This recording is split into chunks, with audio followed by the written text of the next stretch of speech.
నమస్తే, welcome to our channel. నేను సిరి. చంద్రబాబు నాయుడు గారి దెబ్బకి మొత్తానికైతే సోషల్ మీడియా నోరు మూసుకుంది. ఇంతకీ ఏం జరిగింది ఏంటి అనేది మనకి వివరించడానికి మనతో పాటు ఉన్నారు ప్రముఖ senior journalist, political analyst C S Rao garu. నమస్కారం సార్. నమస్తే సార్, ఇప్పుడు చూస్తుంటే చంద్రబాబు నాయుడు గారి దెబ్బకైతే సోషల్ మీడియా సైలెంట్ అయిపోయింది మొత్తానికి అని చెప్పేసి వార్తలు వస్తున్నాయి. ఇంతకీ చంద్రబాబు నాయుడు గారు ఏం చేస్తే సోషల్ మీడియా ఇప్పుడు సైలెంట్ అయిపోయింది?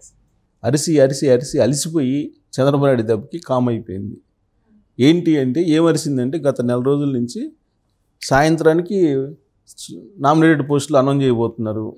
దాంట్లో ఇదిగో పలానా వాళ్ళకి తిరుమల తిరుపతి దేవస్థానం రాబోతుంది, పలానా వాళ్ళకి ఏపీఐఏసీ రాబోతుంది, పలానా వాళ్ళకి ఢిల్లీ ప్రత్యేక ప్రతినిధి రాబోతుంది. ఎవరి ఇష్టం స్థలం వాళ్ళు న్యూస్ వేసేసుకున్నారు. కానీ హోరెత్తించారు. వాస్తవంగా నెల పైనుంచే హోరెత్తించారు. గత వారం 4-5 రోజుల నుంచి కంప్లీట్గా అసలు సైలెంట్ అయిపోయింది. అంటే ఎందుకు సైలెంట్ అయిపోయింది? సోషల్ మీడియా అసలు ఎప్పుడైనా సైలెంట్ అయిద్దా? కాదు. కానీ ఈ సోషల్ మీడియా ఎంత రెచ్చిపోయిందో అంత కాముగా చంద్రబాబు నాయుడు ఉన్నారు. సోషల్ మీడియాలో ఏం ప్రచారం జరిగినా, సోషల్ మీడియాలో ఎవరి పేర్లు ఇచ్చినా తెలుగుదేశం పార్టీ కానీ చంద్రబాబు నాయుడు కానీ వాటిని పరిశీలనలోకి తీసుకోవడం కానీ లేదా వాటిని పరిశీలించడం కానీ చేయలేదు. పైగా నామినేటెడ్ పోస్టులు ఇప్పటికిప్పుడు రావు అనేటువంటి అభిప్రాయానికి వచ్చేసారు అందరూ. ఇంక వాటి గురించి మర్చిపోతున్నారు. వాటి గురించి మర్చిపోయి వాళ్ళ పనులు వాళ్ళు చేసుకుంటున్నారు. కాబట్టి ఈ పరిణామాన్ని కనుక చూస్తే చంద్రబాబు నాయుడు సోషల్ మీడియా మీద గెలిచారు అని చెప్పొచ్చు. అయితే ఇప్పుడు తాజాగా ఒక లిస్ట్ ఒకటి మళ్ళీ స్టార్ట్ చేసింది సోషల్ మీడియా ఇంకో కోణంలో. ఏంటంటే 10% బీజేపీకి, 25% జనసేనకి, మిగిలినటువంటి 55% తెలుగుదేశం పార్టీకి అనేటువంటి ఒక నిష్పత్తిని ఒకదాన్ని తీసుకొచ్చింది. ఇది ఒక రకంగా పొలిటికల్ గేమ్. ఆ పార్టీల యొక్క సంబంధించినటువంటి సోషల్ మీడియా చేస్తున్నటువంటి పొలిటికల్ గేమ్ కింద తీసుకోవచ్చు. అయితే ఆ పొలిటికల్ గేమ్నైనా నమ్మేలాగా చేయాలి. ఇప్పుడు ఒక 25% కేటాయించారు జనసేనకి. ఆ 25%లో వచ్చేటువంటి పదవులు ఏమేమి ఉన్నాయి, ఎవరెవరికి వస్తాయని కూడా లిస్ట్ చేసేసారు ఏకంగా జనసేన వాళ్ళు. ఆ లిస్టు ప్రకారం మనం చూస్తే కొన్ని ఆశ్చర్యకరమైనటువంటి పోస్టులు, ఆశ్చర్యకరమైన పేర్లు వినపడుతున్నాయి. ఆ పేర్లు నేను ఒకసారి చదివి వినిపిస్తాను. ఈ చూసే వాళ్ళకి కూడా ఇది అబద్ధమా నిజమా అనేది అర్థమవుతుంది. సో 25% జనసేన కేటాయించినట్టు డిసైడ్ అయిపోయారు వాళ్ళు. డిసైడ్ అయిపోయి Guntur urban development authority chairman Bonaboina Srinivasarao, ఎవరైనా ఇంతకుముందు తెలుగుదేశం పార్టీ నుంచి వెళ్ళి అక్కడ ఎంపీగా గుంటూరుకి జనసేన తరపు నుంచి పోటీ చేసినటువంటి ఆయన. తిరుమల తిరుపతి దేవస్థానం మెంబర్గా గాది వెంకటేశ్వరరావు, ఈయన ఎవరో తెలియదు ఎవరికి, అంటే వాళ్ళు రిలీజ్ చేసుకున్నటువంటి లిస్ట్ అనమాట. నెల్లూరు అర్బన్ డెవలప్మెంట్ అథారిటీ చైర్మన్గా అలహరి సుధాకర్, వైశ్య కార్పొరేషన్ చైర్మన్గా దుగ్గిశెట్టి సుజయ్ బాబు, ఏపీ గ్రెనైట్ బ్యూటిఫికేషన్ కార్పొరేషన్ చైర్మన్గా బండిరెడ్డి రామకృష్ణ అంట, ఏపీ ఎస్ఎంఐడిసి చైర్మన్గా రాయపాటి అరుణ. అంటే కొంచెం తెలిసిన రాయపాటి అరుణ, కానీ ఆమెకి ఇచ్చినట్టు పదవి చాలా పెద్దది. ఏపీ ఎస్ఎంఐడిసి చైర్మన్ అంటే small and medium scale development corporation అనుకుంటా. ఇది రాయపాటి అరుణకి ఇచ్చేశారు, అంటే ఇచ్చేసుకున్నారు వాళ్ళే.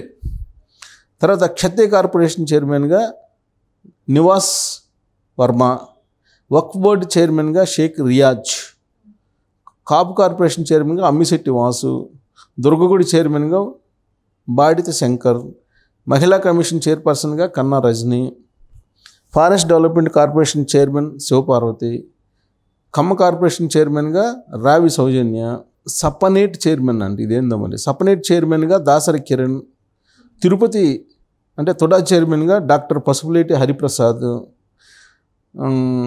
టీటీడీ బోర్డు మెంబర్గా కిరణ్ రాయలు, ఇదేదో కొద్దిగా ఎన్నో అప్పుడప్పుడు ఈ పేరు, విజయవాడ అర్బన్ డెవలప్మెంట్ అథారిటీ చైర్మన్గా mandal Rajesh, women's cooperative finance corporation చైర్మన్గా కీర్తన, ఏపీ టిట్కో చైర్మన్గా వివేక్ బాబు, ఉర్దూ అకాడమీ చైర్మన్గా నాయబ్ కమల్, ఏపీఎస్ఆర్టీసీ రీజనల్ చైర్మన్గా మక్కా శ్రీనివాస్ విజయనగరం, ఆప్కాస్ చైర్మన్గా Cheekati Vamsideep, Annamayya urban development committee authority చైర్మన్గా Thathamsetti Nagendra, AP civil supplies చైర్మన్గా వేగుల లీలాకృష్ణ.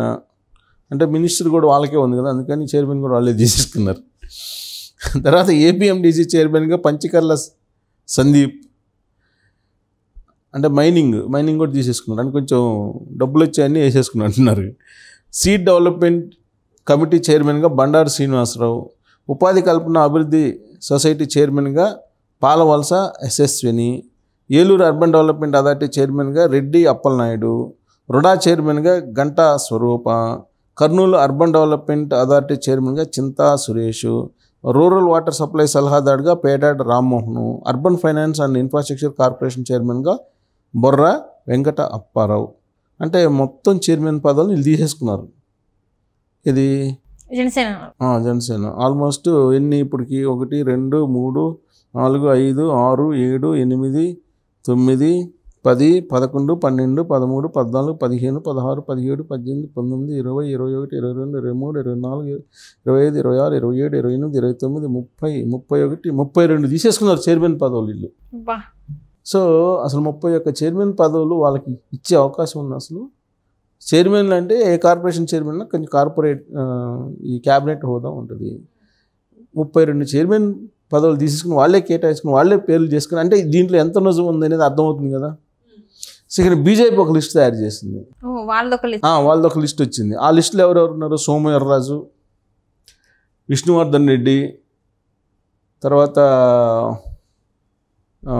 ఆయన పేరు ఏదో ఉంది ఆడిటర్ ఒక ఆయన ఇట్లా దాదాపుగా పేర్లన్నీ చాలా వాళ్ళు కూడా తయారు చేశారు. వాళ్ళు కూడా ఒక 10-15 పేర్లు తయారు చేసి వాళ్ళు కూడా ఒక లిస్ట్ని విడుదల చేసి తిప్పుతున్నారు సోషల్ మీడియాలో.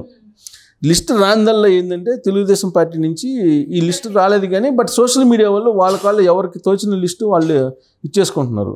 తిరుమల తిరుపతి దేవస్థానం ఒక ఛానల్ అధిపతికి, కాదు కొనకళ్ళ నారాయణకి, కాదు త్రిపులారికి, కాదు గల్లా జయదేవ్కి, వీళ్ళందరూ కాదు ఖమ్మంపాటి రామ్మోహన్కి. అంటే ఒక తిరుమల తిరుపతి దేవస్థానం పదవినే దాదాపు ఒక 25 మందికి ఇచ్చేసి ఉంటారు. ఇప్పటికి 25 నుంచి 25 మందికి ఇచ్చేశారు. అదే ఇంకా దాని తర్వాత ఢిల్లీకి సంబంధించినటువంటి ప్రభుత్వ ప్రత్యేక ప్రతినిధి పోస్ట్, అది కూడా క్యాబినెట్ ర్యాంకు. అక్కడ ఆ పోస్ట్ కూడా చాలామందికి ఇచ్చేశారు. ఖమ్మంపాటి రామ్మోహన్కి ఇచ్చేశారు, ఆ తర్వాత గల్లా జయదేవ్కి ఇచ్చారు, ఆ తర్వాత త్రిపులార్కి ఇచ్చేశారు. ఇంకా కొత్త వాళ్ళు కూడా చాలామందికి ఇచ్చేసారు, వర్మకి ఇచ్చేశారు. ఇంకా రకరకాలుగా ఇచ్చేసుకున్నారు. ఇదంతా కూడా సోషల్ మీడియా ఇచ్చుకున్నటువంటి ప్రచారం. దీంట్లో చంద్రబాబు నాయుడు సక్సెస్ అయ్యారు. దీని జోలికి అసలు ఈ సోషల్ మీడియాలో వస్తున్నటువంటి పేర్లు అది తప్పని కానీ ఒప్పని కానీ ఎప్పుడు మాట్లాడలేదు, అసలు పార్టీ ప్రస్తావించలేదు, వాళ్ళు ప్రస్తావించలే. అసలు వాస్తవం ఇవన్నీ చూసిన తర్వాత అసలు టెన్షన్ ఎవరికి పెరిగింది?